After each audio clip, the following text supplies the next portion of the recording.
on est un peu suffoqué parce que le tribunal ne répond pas du tout à nos arguments. Il reste sur les arguments de Madame la préfète, donc c'est comme si on n'avait pas fait de proposition, comme si on n'avait pas fait d'arguments.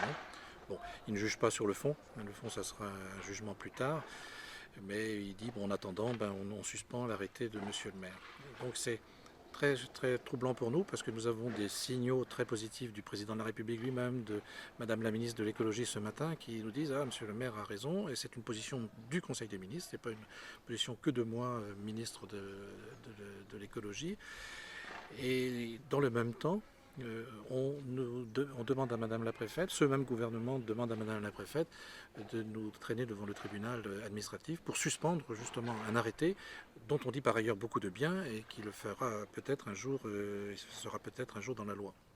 Une autre question, on a vu que le président de la République dit qu'il vous soutient dans la démarche. Comment vous estimez ce soutien? Comment vous le quantifierez? Qu'est-ce que vous pouvez me dire là-dessus? Le président de la République nous dit en même temps nous avons raison et en même temps nous avons tort. Donc avec ça, comment voulez-vous avancer? Donc moi je n'ai plus que la solution d'attendre aujourd'hui que la loi évolue, que l'on puisse donner au maire la possibilité de protéger sa population, justement quand il y a une carence de l'État à le faire. Bon, on me dit que l'État va le faire et que va bientôt prévoir des distances d'éloignement des pesticides. Donc moi je serais très content que cette législation évolue. Il est grand temps, il est grand temps.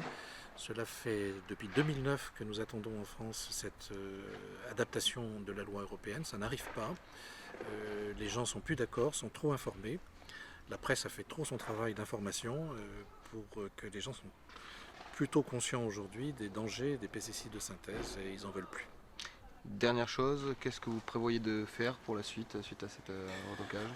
Là, nous allons faire appel immédiatement, et puis nous allons nous recontacter auprès de plusieurs maires pour leur dire de prendre le même arrêté, pour question de voir, de pousser le droit et de pousser, je dirais, la loi à évoluer dans notre sens, puisque maintenant le président de la République et le gouvernement semblent nous donner raison sur le fond.